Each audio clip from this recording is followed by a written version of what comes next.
The mailman, Devin Moran, brought home the win at Volusia Speedway Park for the World of Outlaws feature.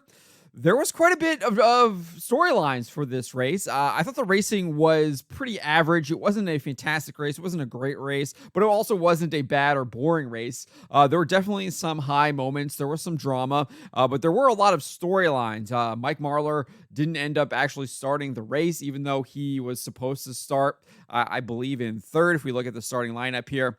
He was supposed to start in third. He had some kind of mechanical issue, brought it into the hot pit, and never actually started the race.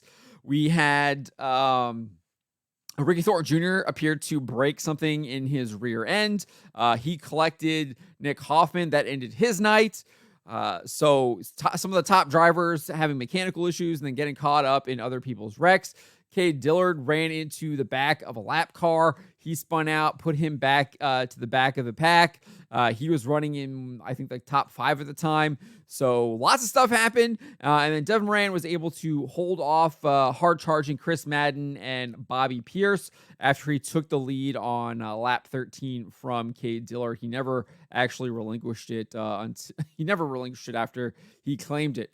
But there were some times where Bobby Pierce was really giving him a run for his money. Unfortunately, I think a caution came out and really ruined Bobby's chances of making a move on Devin Moran as the two entered into lap traffic at the rear of the field. But before we really get into this, I'd like to ask you, please hit that subscribe button, hit that bell for notifications so you don't miss any of our future videos here at John Trent Racing.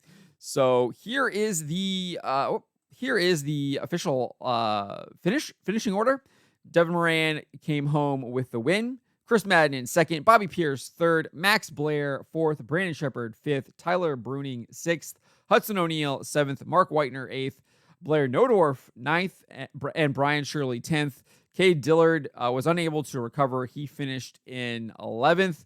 And you can see down there some other big names. Dalton Wilson was involved, jumped the cushion and fell back to 19th. I don't think he finished the race. Oh, well, actually, it looks like he did finish the race. 9 seconds behind, though. And then Ricky Thornton Jr., obviously 19 laps down.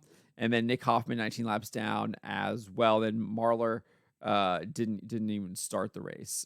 So some big names did not perform well. And some other guys did perform well. And other people were victims of circumstances, such as Cade Dillard. But as I said, Mike Marlar didn't start the race. He pulled into the hot pit. You can see right here. He parked it after they did the 4-wide banner lap, and he did not start the race. So unfortunate for him. Hopefully it's something that they can fix and get back out there if they don't have any rain or anything like that tomorrow. Then on lap 14 here, this is when Devin Moran made his move on Cade Dillard. They're double boxing right here, but Devin Moran is up here in the white 99. He is right behind Cade Dillard in this red and white number 97. Let's take a look at what happens here. Obviously, Madden and Pierce, I think, are racing here for 4th and 5th. But you can see here, Moran does a nice little job, uses Parker Martin Jr. as a pick, does the slide job, and gets around Cade Dillard for the lead. Dillard had been having trouble getting around that Parker Martin Jr. car for a number of laps and really allowed Moran to close in on him and make that move.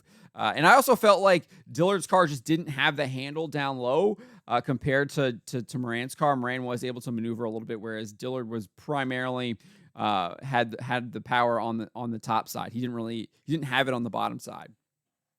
And that's why he got stuck behind Parker Martin Jr. there. A couple laps later, this is when Ricky Thornton Jr. had something break. It looks like it's something in his rear end. He's kind of already, I think it's already broken at this point, and he tries to dive down the track. And unfortunately, Nick Hoffman is unable to avoid him. Let's take a look here. So you can see he's definitely broken. He's trying to get down. Nick Hoffman's there, and Ricky just kind of cuts down in front of him, and Nick just runs into him. I don't think there's anyone's really fault there. Definitely a racing deal, but unfortunate circumstances for both Ricky Thornton Jr. and Nick Hoffman. Ricky Thornton Jr., obviously the mechanical failure, and then Hoffman, I think, would have an issue as well from the damage, and he would end his night there as well. We would get some good racing here between Cade Dillard and Chris Madden. Unfortunately, Dillard would run into the rear of this number 14 car here and would spin out, bringing out the caution, and that would really send him, like I said, back to the rear of the field, and he would only recover for 11th place finish. And I think he was probably running in the top 5 at this time. So let's take a look here. So he was really cooking on that outside, really able to rip it, and he just kind of ran right into the back of him there. I don't know if the 14 kind of slowed up going into the corner, and Dillard wasn't expecting him to do that, but obviously he had a huge run and just ran into the back of the 14 car, spun out. I don't know if he actually maybe got sent to the back or not, because he does keep the tires spinning, so he might have been able to keep his position by the time the flag came out. So I wasn't really sure how that worked. And then here we got a really good race between Moran and Bobby Pierce with about 7 laps to go. Pierce had really kind of reeled him in. They tracked down lap traffic, and Pierce was really giving him a run for his money right here. Let's take a look at this good race right here between these two. So you can see Pierce trying to make it work on that bottom side. He totally let up there. He was thinking about doing the slide job right there. Let up, didn't want to hit Moran, and you can see the gap that Moran put on him because Bobby totally let up there not to avoid hitting him. But that was really the biggest chance Bobby had to make a move on Moran. He didn't really have anything after that, and I think a caution would come out a couple laps later, re-rack the field, and Moran really didn't have anyone else to threaten him. He pretty much ran away with it on that final restart. I think they had like a green-white checker too at the end. But Devin Moran came home your winner. As I said, I thought the racing was average. I didn't think it was great. I didn't think it was good. Definitely not as good as last night. Last night, the track was, I felt like, much better, and I think maybe that's because they had the big blocks racing before them and really built up the cushion. I felt like the cushion wasn't as built up tonight, just because you didn't have that big block race to build it up even further. So I don't know. It just didn't feel like as racy as what it was. It wasn't as a challenge to the drivers. And then I also felt like the bottom lane didn't really come in.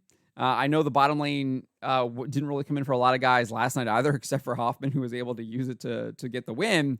But I mean, we saw Bobby try and run it there. We just didn't have enough on the bottom, and I don't know. It felt like there was kind of maybe one or two groups, but they were both up at the top. But that's what happened at the World of Outlaws race down there at Volusia Speedway Park. Let me know what you guys made of this race in the comments below.